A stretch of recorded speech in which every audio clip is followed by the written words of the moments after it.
हम लोग जेनेटिक्स पे चर्चा कर रहे थे अपना, राइट? जेनेटिक्स में पढ़ रहे थे हम लोग, और जेनेटिक्स में हम लोग ने लास्ट क्लास में मेंडलिज्म, मेंडल के रिलेटेड जो मेंडल का मोनोहाइब्रिड क्रॉस एक्सपेरिमेंट था, और मोनोहाइब्रिड क्रॉस के रिलेटेड जो लॉज था मेंडल का, लॉ ऑफ डोमिनेंस और लॉ ऑफ सेग्रीगेशन, ये दो चीज हम लोगों ने समझ लिया है। आज हम लोग पढ़ेंगे एक्सेप्शंस। कुछ मेंडल का लॉ जो है वो सब जगह लागू नहीं होता है, कुछ जगह उसका एक्सेप्शंस है। कैसे एक्सेप्शंस है वो भी समझना है, ठीक है? और उसको समझने के लिए लास्ट क्लास का जो जो भी मैंने पढ़ा है लास्ट क्लास में वो तो क्लियर होना पड़ेगा, और मैं एज्यूम कर रहा हूँ कि तुम लोगों ने पढ़ाई की होगी, ठीक है? So exceptions to Mendel's laws, we need study 4 under this. पहले हम लोग पढ़ेंगे इनकम्प्लीट डोमिनेंस, ओके? उसके बाद हम लोग पढ़ेंगे प्लियोट्रॉपी, ठीक है? उसके बाद हम लोग पढ़ेंगे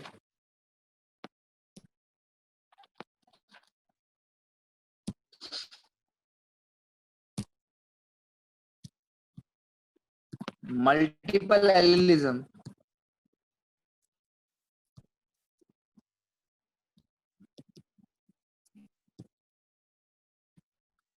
और लास्टली हम लोग पढ़ने वाले हैं कोडोमिनेंस, ठीक है? So these are the exceptions that we need to study. One by one we'll do. सबसे पहले हम लोग पढ़ेंगे इनकम्प्लीट डोमिनेंस।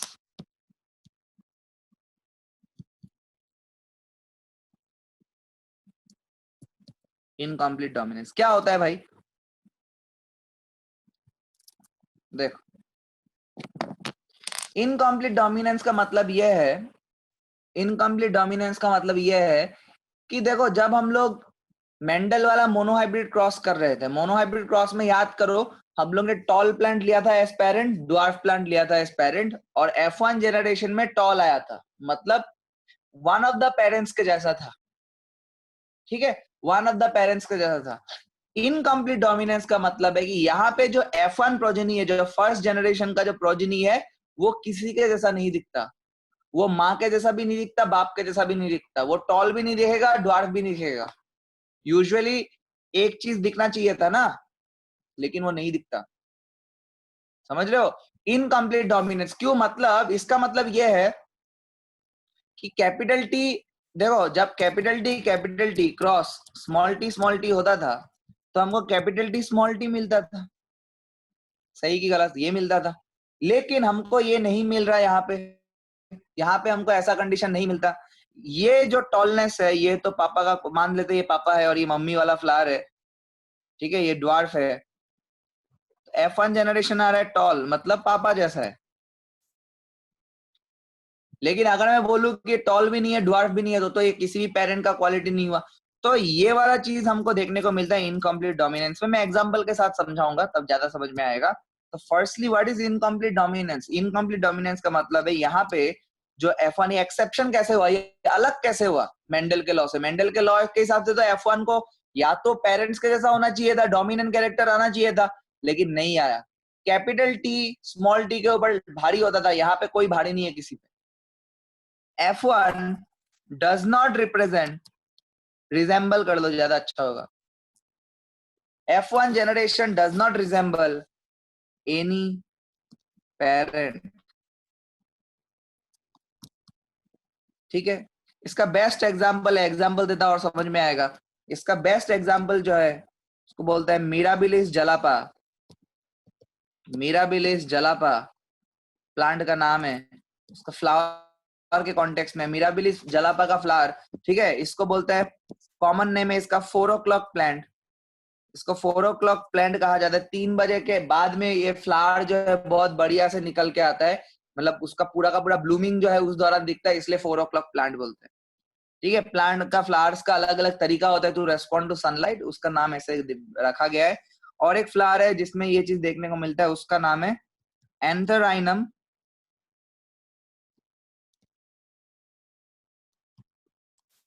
मैजुस, इसको हम लोग डॉग फ्लावर कहते हैं। इस फ्लावर का शेप जो है डॉग के थोड़ा मुंह के जैसा है, डॉग फ्लावर, या फिर थोड़ा ड्रैगन टाइप भी होता है, इसलिए इसका नाम स्नैप ड्रैगन भी है,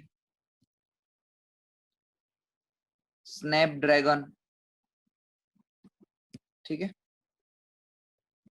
अलग अलग नाम है उसका, कॉमन नेम अलग अलग है, लेकिन साइंटिफिक नेम एटलीस्ट याद रखना, क्योंकि ये तो यूनिवर्सल नेम है ना।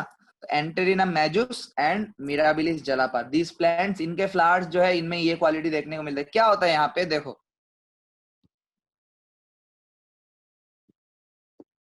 कैपिटल आर, ये जो जीनोटाइप है, ये जीनोटाइप है तुम्हारा किसके लिए, रेड कलर फ्लावर के लिए। हाँ, ये जीनोटाइप जो है ये रेड कलर फ्लावर के लिए है, और स्मॉलर जो है वो तुम्हारा जीनोटाइप व्हाइट कलर फ्लावर के लिए।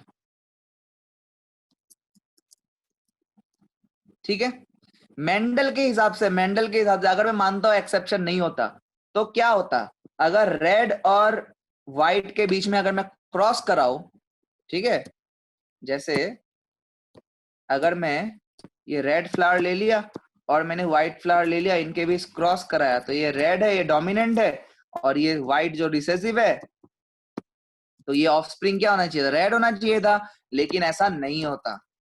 इनकम्प्लीट डोमिनेंस में ऐसा नहीं होता। यहाँ पे क्या देखने को मिला कि ये रेड ना होकर के, नेक्स्ट पेज में लिख रहा हूं, ये रेड ना होकर के यहाँ पे capital R capital cross small R जब करोगे तो तुमको मिलेगा कैपिटल आर स्मॉल आर।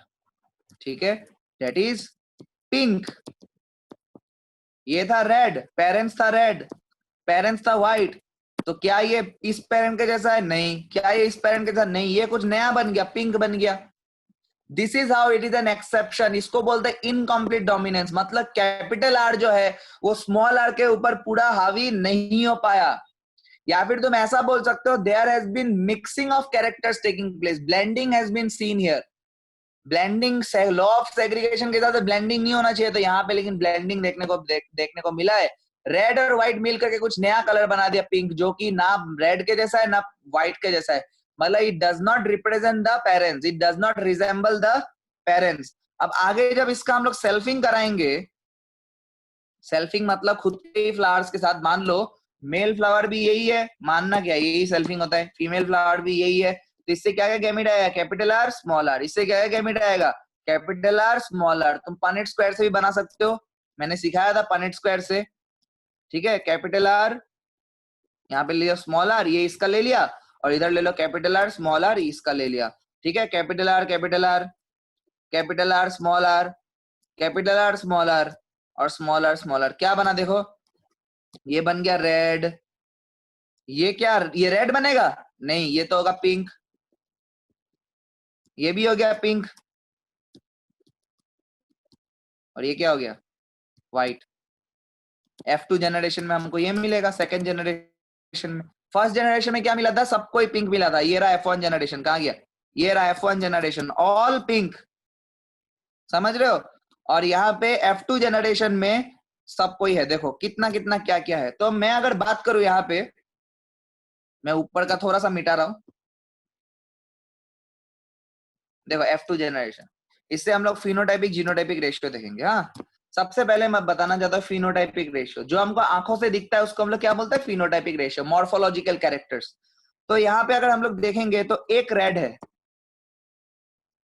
ये पिंक है, ये भी पिंक है, तो कितना पिंक है, दो पिंक है,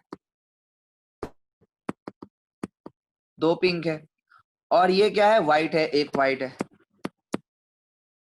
तो कितना हो गया फिनोटाइपिक रेशियो, 1:2:1। ठीक है, क्लियर है। अभी मैं बात करता हूं जीनोटाइपिक रेशियो की। जीनोटाइपिक रेशियो जो जेनेटिक कंपोजिशन है उसकी बात करते हैं। चलो इसको मैं मिटाता हूं यहाँ पे, तो देखते हैं जीनोटाइपिक रेशियो क्या होता है। जीनोटाइपिक रेशियो जो जेनेटिक मेकअप है, तो एक है कैपिटल आर, ठीक है, एक कैपिटल आर, एक है कैपिटल आर स्मॉल आर, दूसरा भी है कैपिटल आर स्मॉल आर, तो दो है तुम्हारा कैपिटल आर स्मॉल आर, और तीसरा है स्मॉल आर, एक क्या है स्मॉल आर। तो हमका जीनोटाइपिक रेशियो क्या मिल गया 1:2:1। यही क्वेश्चन नीट में पूछा जाता है बच्चों, कि ऐसा कौन सा ऐसा कौन सा फेनोमेनन है जहां पे फिनोटाइपिक रेशियो और जीनोटाइपिक रेशियो दोनों बराबर है? तो तुमको दिमाग में स्ट्राइक करना पड़ेगा उसी वक्त क्या, इनकम्प्लीट डोमिनेंस। लोग ऑप्शन दे देगा, which of the following phenomenon shows similar genotypic and phenotypic ratio? Monohybrid cross, dihybrid cross, ये तुम्हारा इनकम्प्लीट डोमिनेंस, और एक कुछ ऑप्शन दे देगा तो तुमको इनकम्प्लीट डोमिनेंस मार्क करना पड़ेगा। यहाँ पे मैंने दिखाया कैसे 1:2:1। ठीक है, so genotypic ratio and the phenotypic ratio is same in case of this.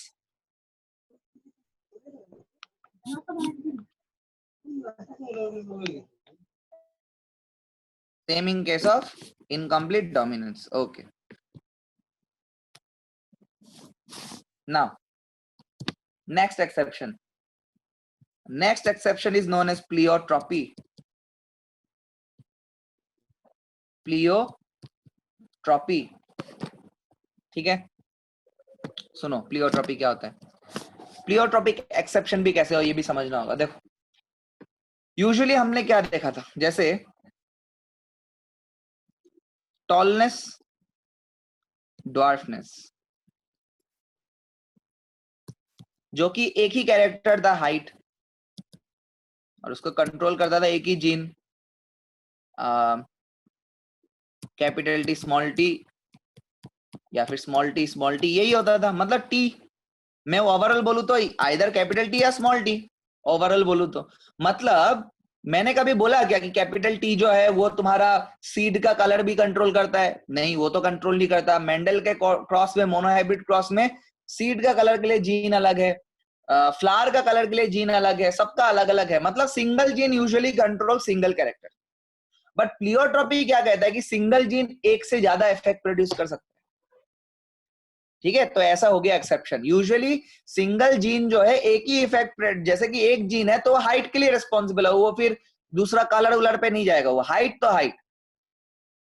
ये मेंडल का क्रॉस है। जो कैपिटल टी है वो हाइट को ही डिटरमाइन करेगा, कैपिटल टी से तुमको कुछ और नहीं मिलने वाला। लेकिन प्लियोट्रॉपी ये कहता है, मेरे बच्चों, क्या कहता है कि प्लियोट्रॉपी ये कहता है कि single gene more than one effect produce करे, उसको हम लोग कहते हैं pleiotropy, when single gene produce more than one effect. and this is the second exception to Mendelian laws. Okay, so what is pleiotropy? कैसे exception more than one effect दिखा रहा है? तो क्या प्लियोट्रॉपी का मतलब कैसा लिखो, single gene produce more than one effect which can be easily observed. तुम आंखों से देख सकते हो। इसका जो बेस्ट एग्जांपल है ना बच्चों, इसका जो बेस्ट एग्जांपल है वो है तुम्हारा जो एक बीमारी है जेनेटिक डिसऑर्डर में भी उसके बारे में चर्चा करेंगे इसी चैप्टर में। तो एक बीमारी का नाम मैं बताने वाला हूं, उसका नाम है फिनाइल कीटोनेरिया। क्या कहते हैं उसको? Phenyl ketonuria. फिनाइल कीटोनेरिया में क्या होता है कि हमारा एक एंजाइम है फिनाइल एलानाइन हाइड्रोक्सिलेज, उस एंजाइम में म्यूटेशन हो जाता है उस बीमारी में। उस एंजाइम से म्यूटेशन होने के बाद देखो, एक एंजाइम में म्यूटेशन हुआ है तो कितना इफेक्ट दिखाना चाहिए था? एक ही इफेक्ट दिखाना चाहिए था, लेकिन हमको देखने को मिलता है कि it produces more than one effect.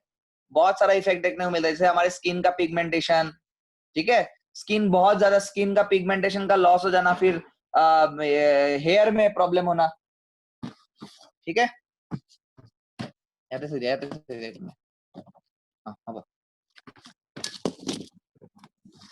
जा पाई दिया। ओके, समझ रहे हो? तो how it is an exception, because one gene, एक जीन में म्यूटेशन हुआ लेकिन मोर देन वन इफेक्ट हुआ। उस बीमारी में बहुत सारा चीज देखने को मिलता है। So this is an example of pleiotropy. You must remember phenyl ketonuria is an example. मैं लिखा रहा हूं, एग्जांपल लिख सकते हो प्लियोट्रॉपी का, फिनाइल कीटोन यूरिया। बहुत चीजें देखने को मिलता है लेकिन होता सिर्फ एक ही चीज है। क्यों होता है ये डिसऑर्डर? बिकॉज ऑफ म्यूटेशन, इसके बारे में आगे भी पढ़ेंगे। Because of mutation of phenyl alanine hydroxylase enzyme, ये एंजाइम का नाम है फिनाइल एलानाइन हाइड्रोक्सिलेज एंजाइम। आगे मैं और बताऊंगा इस एंजाइम के बारे में, अभी फिलहाल इतना जान लो। अब देखो एक एंजाइम में म्यूटेशन हुआ लेकिन मोर देन वन इफेक्ट देखने को मिलता है। क्या क्या देखने को मिलता है हमको? यहाँ पे मेंटल रिटार्डेशन देखने को मिलेगा पेशेंट में, कम कम समझेगा। मेंटल रिटार्डेशन, थोड़ा बुड़बक टाइप हो जाता है। मेंटल रिटार्डेशन, स्किन में पिगमेंटेशन देखने को मिलता है, डॉट डॉट डॉट। स्किन का मेलानिन पिगमेंट भी लूज हो जाता है, स्किन बहुत ही लाइटर शेड में चला जाता है। ठीक है, सो यू कैन से, ऐसा लिख सकते हो, स्किन एंड हेयर पिगमेंटेशन। ठीक है, सो देखो मोर इफेक्ट्स, कीटोन बॉडीज भी मिलता है यूरिन में, ये सब भी है, बहुत कुछ और भी है, लेकिन इतना नहीं है। तुम लोग दो इफेक्ट ही जान लो, काफी है। Anyways you can ignore this point, but these two points are relevant. कि देखो एंजाइम में म्यूटेशन हुआ, एक ही इफेक्ट होना चाहिए था, लेकिन मोर देन वन इफेक्ट देखने को मिल रहा है। This is known as pleiotropy. Another exception, second exception to Mendelism, Mendel के लॉ का सेकंड एक्सेप्शन है। ठीक है, तीसरा, नेक्स्ट,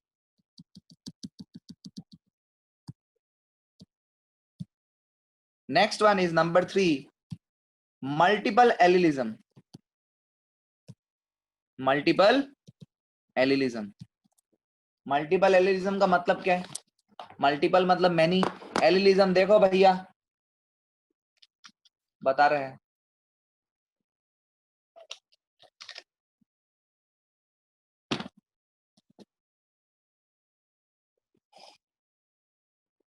देखो फिर से मेंडल के एक्सपेरिमेंट में आता हूं, फिर समझ में आएगा एक्सपेरिमेंट कैसा है। एलिल कितना था? पेयर में हुआ करता था एलिल, याद है? पेयर में हुआ करता था, जैसे टॉलनेस या ड्वार्फनेस, मतलब हाइट वाला कैरेक्टर अगर हमको शो करना है तो उसके लिए दो ही एलिल है, या तो कैपिटल टी या तो स्मॉल टी। और कुछ है क्या? और तो कुछ नहीं है। हमको इसी से बनाना पड़ेगा, जो भी जीनोटाइप बनाना है इसी से बनाना पड़ेगा। फिर मैंने फ्लावर कलर की बात की थी, वहां पे कैपिटल आर था, स्मॉल आर था। एंटेरियम मैजूस में। डायब्रिड क्रॉस में मैं राउंड और रिंकल सीड की बात करूंगा, तो तुमको कैपिटल आर और स्मॉल आर वहां पे यूज करना पड़ेगा राउंड रिंकल के लिए। येलो ग्रीन के लिए हमको कैपिटल वाई और स्मॉल वाई यूज करना पड़ेगा। ऐसे हम लोग का जो भी हम लोग ने मेंडल के क्रॉस में देखा ना, दोज वेर लाइक एलिल जो है हमेशा पेयर में होता था, दो होता था। लेकिन अगर दो से ज्यादा पाया जाए तो उसको हम लोग क्या बोल देंगे? एक्सेप्शन बोल देंगे। बिकॉज यूजुअली तो दो ही पाया जाता है, आइदर कैपिटल टी और small T, either capital R और small R. But it is more than two, then it is known as multiple allelism, another exception. Okay, so what is this multiple allelism? So what is this multiple allelism? Multiple allelism का मतलब है, multiple allelism का मतलब है, it is the, ऐसा लिखो, it is the presence of more than two alleles. It is the presence of more than two alleles. थोड़ा भूख भी लग रहा है यार, खाते रहता हूं मैं। देखो बेस्ट एग्जांपल,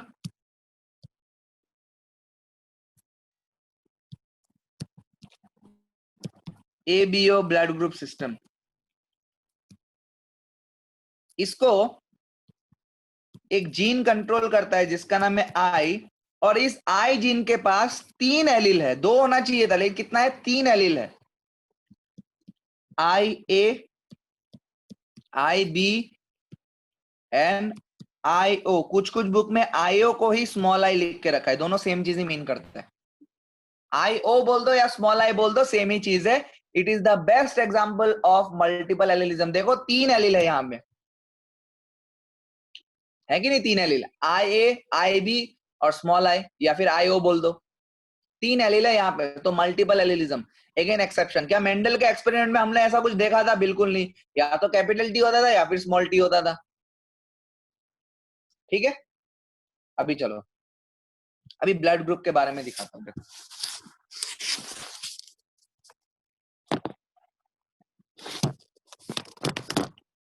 ध्यान रखना, जैसे मैं टेबल बनाना मेरे जैसा,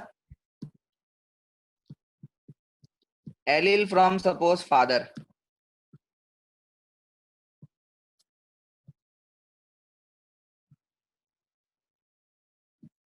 यहाँ पे मैंने लिख दिया allele from mother,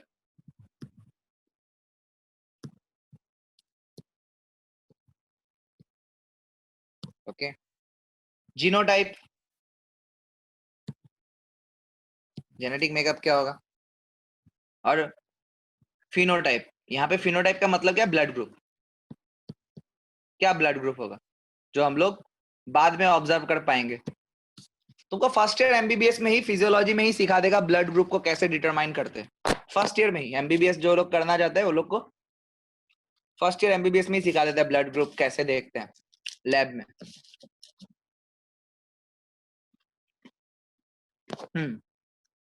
suppose father से आई ए आया, सपोज फादर से आई ए आया,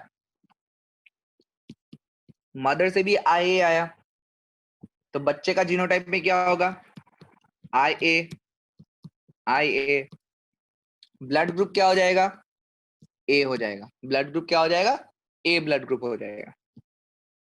सपोज फादर का जीनोटाइप में आई ए है और मदर के जीनोटाइप में आई बी है, आई बी है, तो बच्चे के जीनोटाइप में क्या आएगा, आई ए, आई बी, और जो फिनोटाइप होगा वो हो जाएगा ए बी ब्लड ग्रुप।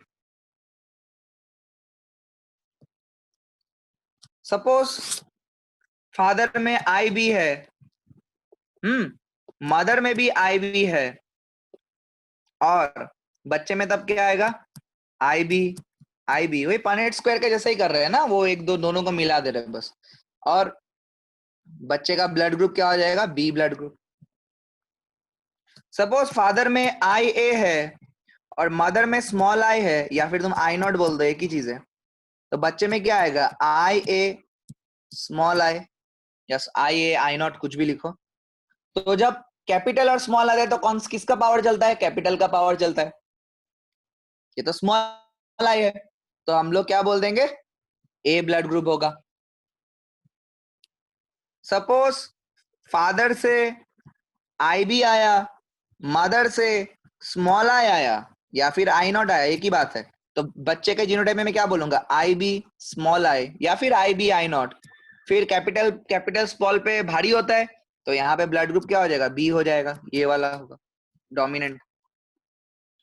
और लास्टली अगर मैं बोलूं, अगर फादर का स्मॉल आई है, मदर का भी स्मॉल आई है, तो बच्चे में स्मॉल आई आएगा, और ये कौन सा ब्लड ग्रुप हो जाएगा, ये ब्लड ग्रुप हो जाएगा ओ। ठीक है, ये ब्लड ग्रुप क्या हो जाएगा, ओ। अगर तुम इसको ऐसा भी लिख सकते हो, आई ओ, आई ओ, बच्चे में आया आयो आयो, तो ये हो गया ओ, ओ ब्लड। ठीक है, ध्यान से देखना, हाँ ध्यान से देखना।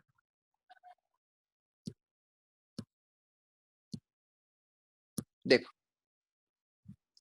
जीनोटाइप क्या क्या मिला हम लोग को, ये एक जीनोटाइप है आई ए आई ए, ये एक जीनोटाइप है आई ए आई बी, दो जीनोटाइप, ये एक जीनोटाइप है आई बी तीसरा जीनोटाइप, तीनों अलग अलग है। देखो अलग अलग जीनोटाइप में ले रहा हूं, आई ए अलग है, आई बी फिर अलग है, आई बी फिर अलग है, आई ए स्मॉल आई फिर अलग है, आई बी स्मॉल आई फिर अलग है, स्मॉल आई या फिर आई नॉट फिर अलग है। टोटल कितना हो गया, वन, रुको बाद में,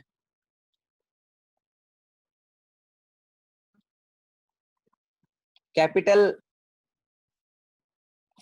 कुछ नहीं होगा, सेम ही तो होगा। अगर हम कैपिटल आई, क्या लिखा समझ में नहीं आया मुझे, फिर से लिखो, अच्छे से क्वेश्चन को लिखो। 1 2 3 4 5 6 जीनोटाइप हमको देखने को मिला, 6 अलग अलग टाइप का जेनेटिक कॉम्पोजिशन हमको देखने को मिल रहा है। फिनोटाइपिकली देखो तो हमको ये ए ब्लड ग्रुप मिला, ये ए बी ब्लड ग्रुप मिला, ये बी ब्लड ग्रुप मिला, फिर ये ए मिला, ये तो सेम है, तो मैं इसको काउंट नहीं कर रहा हूँ, सेम है, कुछ नया थोड़ी मिल गया। ये एक मिल गया, ये भी सेम है, इसको भी काउंट नहीं कर रहा हूँ, ये अलग है ओ। तो A blood group, A B blood group, B blood group और O blood group, 4 phenotype. Genotype देखोगे तो ये एक जीनोटाइप है, ये दूसरा जीनोटाइप है, ये तीसरा जीनोटाइप है, ये चौथा जीनोटाइप है, ये पांचवा है, ये छठा है।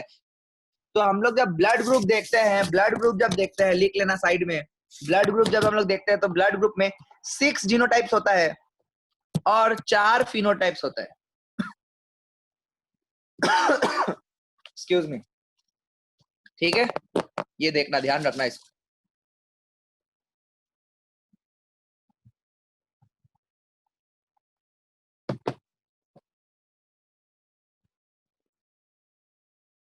अब इसी टॉपिक में एक और एक्सेप्शन आ जाता है, जो कि चौथा एक्सेप्शन है।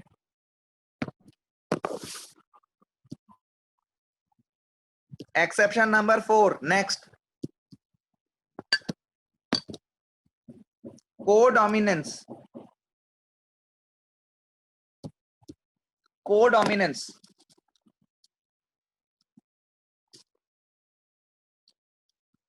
ठीक है, देखो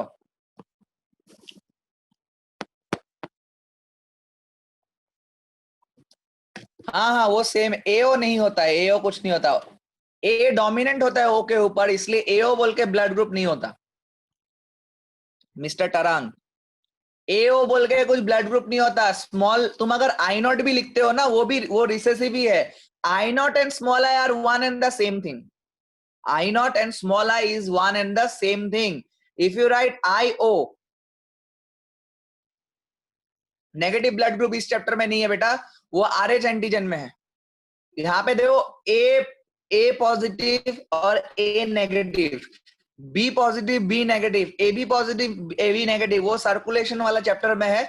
और वो रेसस मंकी आरएच फैक्टर के ऊपर है, वो जेनेटिक्स से लेना देना यहाँ पे नहीं है। वो नेगेटिव पॉजिटिव अलग होता है विशाल, वो यहाँ पे नहीं है। वो यहाँ पे हम लोग एबीओ ब्लड ग्रुपिंग देख रहे हैं। वो तुमको तो पढ़ने के लिए मेरे साथ फिजियोलॉजी पढ़ना होगा क्लास 11 का, तब समझ में आएगा।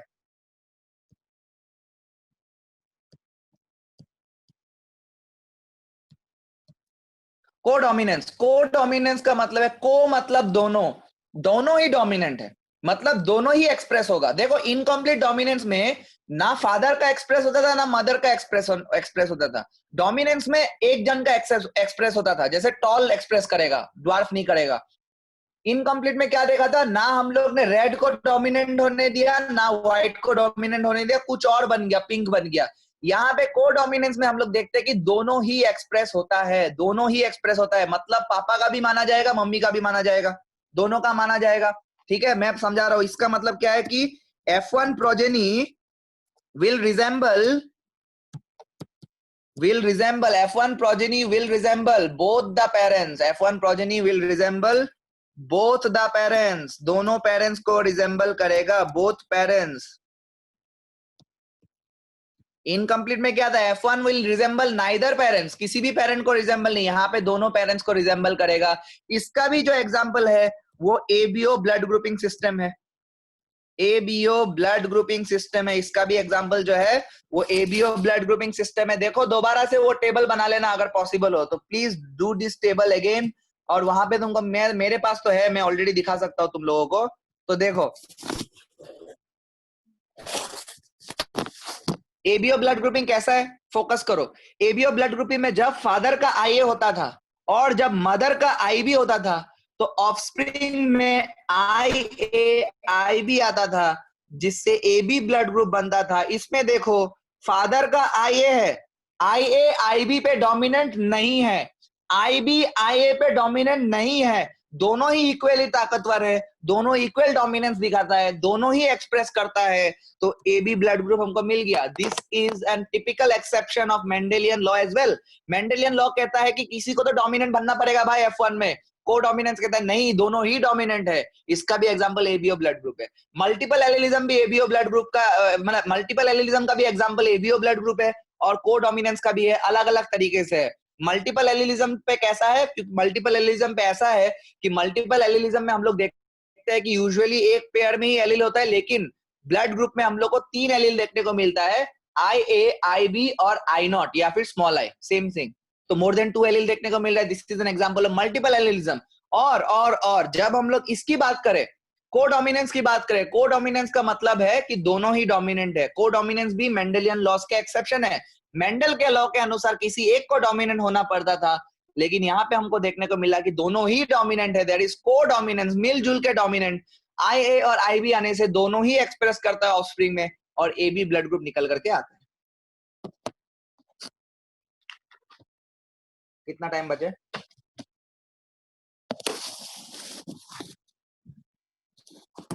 7 मिनट जैसा बचा है। यहां तक कुछ पूछना है तो पूछो, उसके बाद मैं इनहेरिटेंस ऑफ 2 जीन स्टार्ट करूंगा। मोनोहाइब्रिड क्रॉस खत्म, अब 2 जीन इनहेरिटेंस स्टार्ट करेंगे।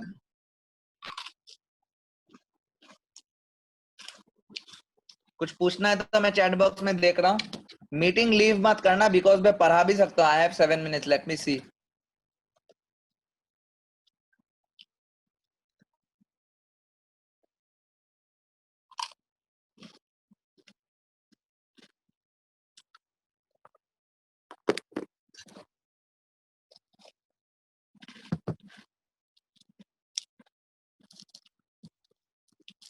कुछ है? नहीं है? चलो आगे बढ़ते, तो आगे बढ़ते हैं। हेडिंग डाल लेना, इनहेरिटेंस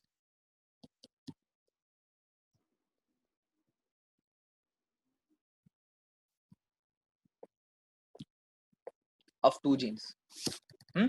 इनहेरिटेंस ऑफ 2 जीन्स, इसके रेस्पेक्ट में मेंडल का थर्ड लॉ आता है। हम लोग ने 2 लॉ पढ़ा था, एक था मोनोहाइब्रिड के रेस्पेक्ट में, एक पढ़ा था लॉ ऑफ डोमिनेंस, दूसरा पढ़ा था लॉ ऑफ सेग्रीगेशन। यहाँ पे हम लोग तीसरा लॉ के बारे में पढ़ेंगे। This is the law of independent assortment.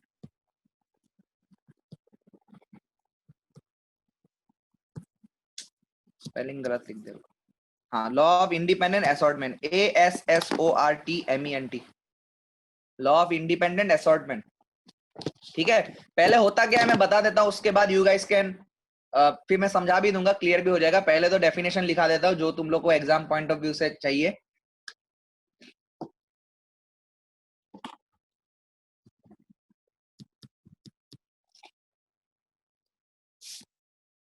यहाँ पे लिखना, व्हेन, अभी डायहाइब्रिड क्रॉस करूंगा ना, पूरा समझ में आ जाएगा इंडिपेंडेंट असॉर्टमेंट लॉ का मतलब क्या है। देखो, व्हेन टू पेयर्स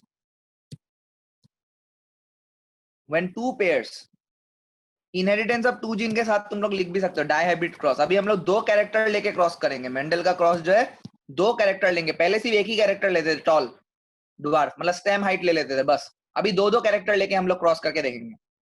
हाँ, मैं क्या बोल रहा था, when two pairs of traits, when two pairs of traits are combined, when two pairs of traits are combined in a hybrid, then segregation of one pair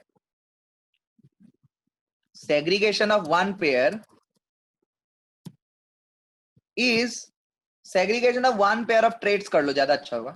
segregation of one pair of traits, segregation मतलब separation, segregation of one pair of traits is independent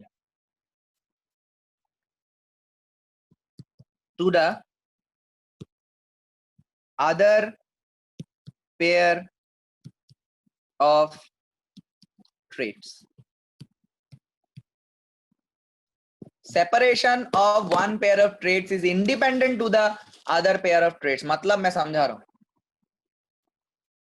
ये है law of independent assortment. उसके पास independence है। बता रहा हूं क्या है। देखो,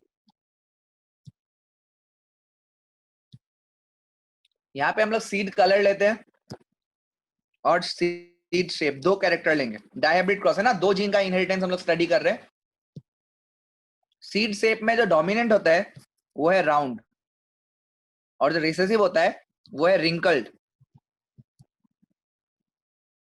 राउंड के लिए कैपिटल आर का यूज होना, और रिंकल के लिए स्मॉल आर का यूज होता है।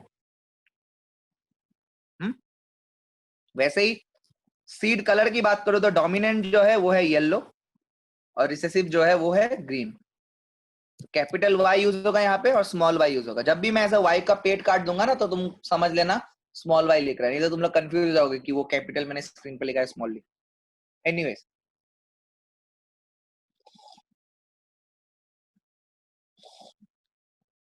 तो अगर मैं बोलू yellow and round seeded, yellow colour और राउंड सीडेड अगर प्लांट है तो वो डोमिनेंट प्लांट है, बिकॉज राउंड कैरेक्टर क्या है, डोमिनेंट है, और येलो वाला कैरेक्टर क्या है, रिसेसिव।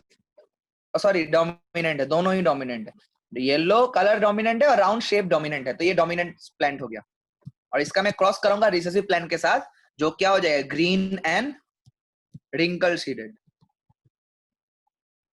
राइट, सही है यहां तक? This is the,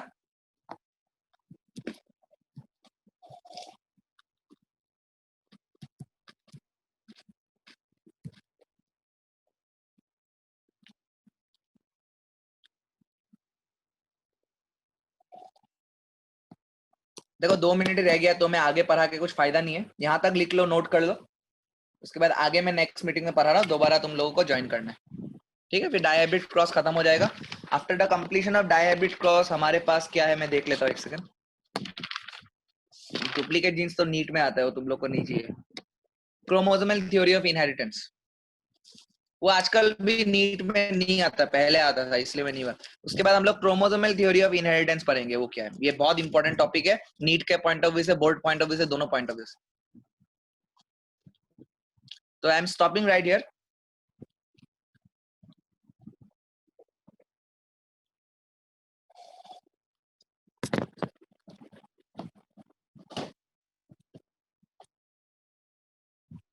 There is less than a minute, then you guys can join again.